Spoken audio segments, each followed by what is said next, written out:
Good morning, students. The topic we are starting today is quite a fascinating part of Indian history. That is Salt Satyagraha. Salt Satyagraha or Salt March, or you can say Dandi March. Dandi March. All the terms meant the same thing. Salt Satyagraha, an initiative by Mahatma Gandhi. An initiative by Mahatma Gandhi.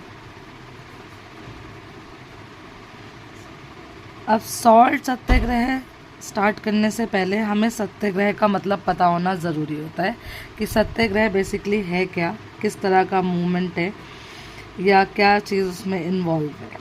तो सत्याग्रह जो था वो एक मास agitation था। मास agitation का मतलब होता है बच्चे कि जब पब्लिक मास होता है, जब मैसिव या बहुत ज़्यादा पब्लिक एक साथ इकट्ठे हो जाती है ना, तो उसको हम बोलते हैं। और एजिटेशन जब किसी चीज़ के लिए गुस्सा होता है या फिर किसी कॉज के लिए आप फाइट कर रहे होते हैं। तो सत्याग्रह एक मास एजिटेशन था। और सत्याग्रह की दो जो आप फाउंडेशन बोल सकते हैं वो क्या है, ट्रुथ एंड नॉन वायलेंस। अब अकॉर्डिंग टू महात्मा गांधी, सत्याग्रह का जो कॉन्सेप्ट था वो महात्मा गांधी लाए थे कहाँ से, साउथ अफ्रीका से। जब साउथ अफ्रीका में सत्याग्रह या इसी फॉर्म का एक मूवमेंट यूज़ करा गया था रेसिस्ट रिजाइम के अगेंस्ट, तो उसी कॉन्सेप्ट को थोड़ा सा मॉडिफाई करके या उसी कॉन्सेप्ट का बेस लेके महात्मा गांधी ने इंडिया में शुरू करा सॉल्ट सत्याग्रह। अब इनका जो बेसिक जो ट्रुथ और नॉन वायलेंस जो मैं आपको बता रही हूँ, ट्रुथ यानी कि महात्मा गांधी का कहना था कि जो भी सत्याग्रह है उसका जो कॉज होना चाहिए, यानी कि जो उसका कारण होना चाहिए वो ट्रुथ होना चाहिए। मतलब एक ऐसा कारण होना चाहिए जो सच हो, और साथ साथ यहाँ पर हम क्या करें, किसी भी इनजस्टिस के खिलाफ लड़े। Fight against any injustice, fight against any injustice यानी कि किसी भी अन्याय के खिलाफ लड़ना है और सच्चाई के साथ लड़ना है। तो उससे क्या होगा कि हमें अपने ऑपरेसर को हराने के लिए किसी भी फिजिकल फोर्स की रिक्वायरमेंट नहीं होगी। No physical force required, physical force required to fight the oppressor, to fight the oppressor।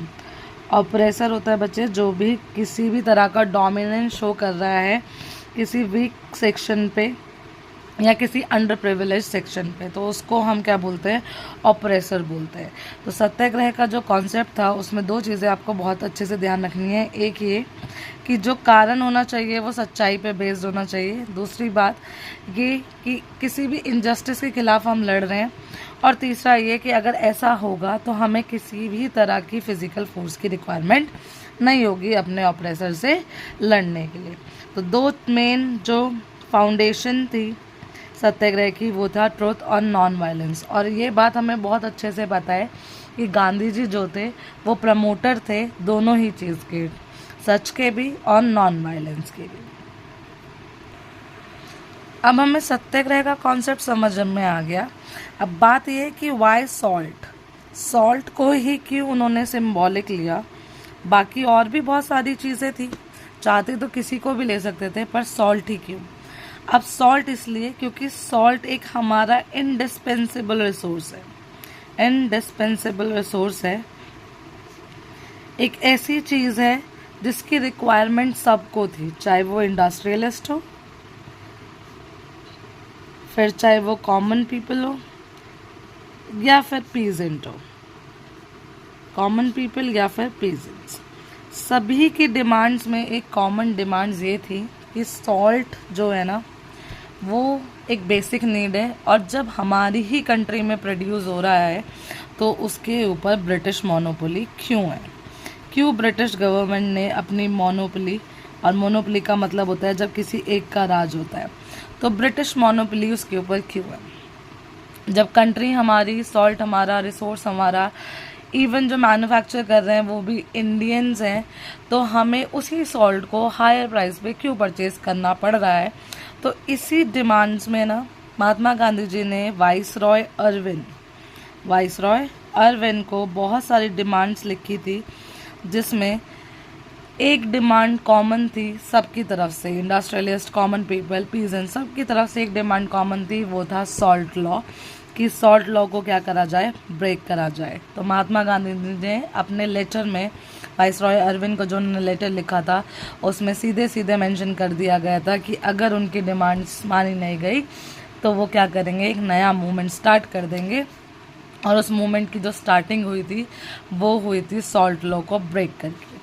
अब सॉल्ट लॉ ब्रेक करने के लिए महात्मा गांधी जी ने एक मार्च ऑर्गेनाइज करी। एक मार्च ऑर्गेनाइज हुई जो कि उनके आश्रम इन साबरमती, उनका एक आश्रम था साबरमती, वहाँ से टू डांडी एक प्लेस का नाम है बेटा, जो कि गुजरात में है, कोस्टल टाउन है। एक मार्च स्टार्ट करी गई आश्रम, जो कि महात्मा गांधी का आश्रम था साबरमती में, वहाँ से लेके डांडी तक।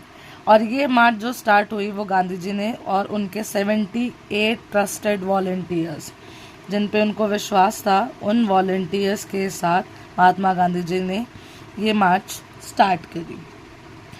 और ये मार्च जो थी वो लगभग 240 माइल्स की थी, जो उन्होंने 24 डेज़ में कवर करी थी। यानी कि ऑन एन एवरेज अगर आप मान के चले तो 10 माइल्स वो पर डे चले थे। अब यहाँ पे 240 माइल्स की जो वॉक थी, इस वॉक के बीच में गांधी जी को स्टार्ट भले से उन्होंने 78 ट्रस्टेड वॉलंटियर्स के साथ करी, पर इस वॉक में उन्हें बीच में बहुत सारे लोग मिले जो उनसे जुड़े, जहाँ पर गांधी जी ने अपना जो कॉन्सेप्ट था स्वराज का वो उन लोगों के साथ शेयर करा। और फाइनली ऑन 6 अप्रैल, ये डेट इम्पॉर्टेंट है, ऑन 6 अप्रैल गांधी जी दांडी पहुँचे और वहाँ उन्होंने बहुत ही सेरेमोनिकली, बिना किसी वायलेंस के, जो सॉल्ट था ना वो मैन्युफैक्चर करा और उससे क्या करा गया, सॉल्ट लॉ ब्रेक करा गया। क्योंकि अब तक इंडियंस को सॉल्ट मैन्युफैक्चर करने की परमिशन नहीं थी, क्योंकि वहाँ पर क्या थी, ब्रिटिश मोनोपोली, ब्रिटिश गवर्नमेंट ने वहाँ पर अपने आप को डोमिनेंट प्रूव कर रखा था। तो गांधी जी और उनके वॉलंटियर्स ने मिलकर क्या करा, नमक जो है वो बनाया, सॉल्ट जो है बनाया, और उसी समय सॉल्ट लॉ को ब्रेक करा। अब सॉल्ट लॉ क्यों इम्पॉर्टेंट है, क्योंकि सॉल्ट लॉ जब ब्रेक करा गया तो उसी के बाद एक नया मूवमेंट आपका शुरू हुआ, जो कि एक इम्पॉर्टेंट मूवमेंट है इंडियन नेशनलिज्म में, that is civil disobedience movement. और बाकी सिविल डिसओबीडियंस के मूवमेंट्स के बारे में हम नेक्स्ट क्लास में पढ़ेंगे एकदम डिटेल में। Thank you so much.